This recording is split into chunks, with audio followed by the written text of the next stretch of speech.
में कमी आई है, इसीलिए मदीने से वो मदद नहीं आ रही है जो आनी चाहिए, जिसके हम मुंतजिर हैं। पूरी दुनिया मुंतजिर है कि गुंबद खजरा से मदद के काफिले कब उतरेंगे। एक वक्त तो वो था कि मुसलमान के पैर में कांटा चुभता था और मकीन गुंबद खजरा की तरफ से मदद नाजिल हो जाती थी। लेकिन आज जो है वो कहीं पर मुसलमानों की जानों से होली खेली जा रही है, कहीं दंगे हो रहे हैं, कहीं आग लग रही है, कहीं बेटियों की आबरू लूट रही है, और सब मुंतजिर है कि मकीन गुंबद खजरा की तरफ से मदद कब आएगी, अल्लाह के रसूल की तरफ से मदद कब आएगी। मैं अल्लाह के रसूल का जिक्र इसलिए कर रहा हूं कि अल्लाह की मदद अल्लाह के रसूल के ज़रिए से आती है। इसलिए कि जब वो ईमान देता है रसूल के ज़रिए से, कुरान भी देता है रसूल के ज़रिए से, तो वो नेमतें भी रसूल के ज़रिए ही से देता है। ये रसूलुल्लाह की मदद इय्याका नअबुदु व इय्याका नस्तईन के खिलाफ नहीं।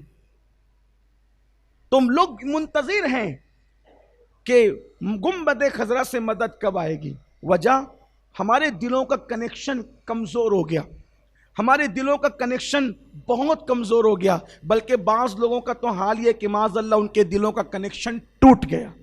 वरना जो हुजूर से सच्चे दिल से मोहब्बत करे, हुजूर उस पर बड़ा करम फरमाते हैं। बल्कि आपको मालूम होना चाहिए, जो हुजूर से मोहब्बत कर ले, हुजूर उसको भी जानते हैं, उसके बाप के नाम को भी जानते हैं, उसके इलाके को भी जानते हैं, उसके मसाइल को भी जानते हैं, उसके शब रोज़ को भी जानते हैं। हुजूर गाफिल नहीं है किसी से। और रसूलुल्लाह जिंदा है अपनी कब्र अनवर में, और ऐसे जिंदा हैं बल्कि हमारा ईमान यह है कि कल ज़मीन पे जैसे जिंदा थे उससे ज़्यादा आज वो जिंदा हैं। ज़्यादा जिंदा क्यों हैं? इसलिए कि कुरान कहता है वलल आखिरतु खैरुल लका मिनल ऊला, आपकी पिछली घड़ी से आने वाली घड़ी बेहतर है। तो रसूलुल्लाह को पिछली घड़ी में जो मर्तबे हासिल थे उससे ज़्यादा हर मामले में मर्तबा उनका आगे बुलंद होता जाता है। वलल आखिरतु खैरुल लका मिनल ऊला कुरान कहता है। आइए मैं आपके सामने एक रिवायत पढ़ता हूँ, बल्कि कई रिवायतों को एक साथ जोड़ करके पढ़ता हूँ कि हुजूर से इश्क करने वालों ने इश्क किया कैसे और उस पर उनको इनाम मिला कैसे। हम कुछ छोड़ने तैयार नहीं है, हत्ता कि हम गुनाह तक छोड़ने तैयार नहीं। लोगों ने माँ बाप छोड़े, वतन छोड़ा, घर छोड़ा, सब छोड़ा, और हम अल्लाह अकबर गुनाह तक छोड़ने तैयार नहीं है। हम जितने लोग हैं, मैं कोई हाथ नहीं उठवाऊंगा, किसी से बुलवाऊंगा नहीं, इसलिए कि गुनाह का इजहार भी गुनाह है।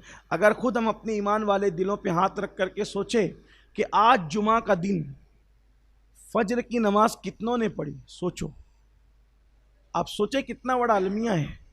अगर 100 लोग यहाँ मौजूद हों तो 90 लोगों ने फजर नहीं पढ़ी होगी। फजर की नमाज, सुबह फजर की नमाज लोगों ने नहीं पढ़ी। 90 लोग हैं, अगर 100 लोग हैं, 90 ने नहीं पढ़ी होगी फजर की नमाज। 200 लोग हैं तो 180 लोगों ने फजर की नमाज नहीं पढ़ी होगी। जिस कौम का हाल ये हो कि वो जुमा के दिन भी फजर की नमाज ना पढ़े, अब बताएं वो कौम इज्जत के साथ कैसे रहेगी? उस कौम के इश्क रसूल का एतबार क्या है? इश्क रसूल इतना कमज़ोर होता है कि वो मस्जिद तक ना ला सके बिस्तर से उठा के।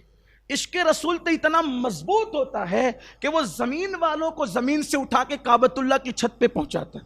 इश्क रसूल तो इतना मजबूत होता है कि वो पहली रात की दुल्हन के बिस्तर से उठवा करके जो है वो मक्तल गाह तक और शहादत गाह तक, मैदान ओहद तक पहुंचाता है। इश्क मुस्तफ़ा तो इतना मजबूत होता है कि बिलाल ज़मीन पे चलते आवाज़ जन्नत में सुनाई देती।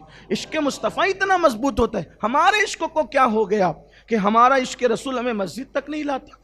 इतना कमज़ोर इश्क रसूल नहीं होता। शायद कहीं हम इश्क रसूल के दावे में गलती तो नहीं कर रहे हैं, मुबालगा से काम तो नहीं ले रहे हैं।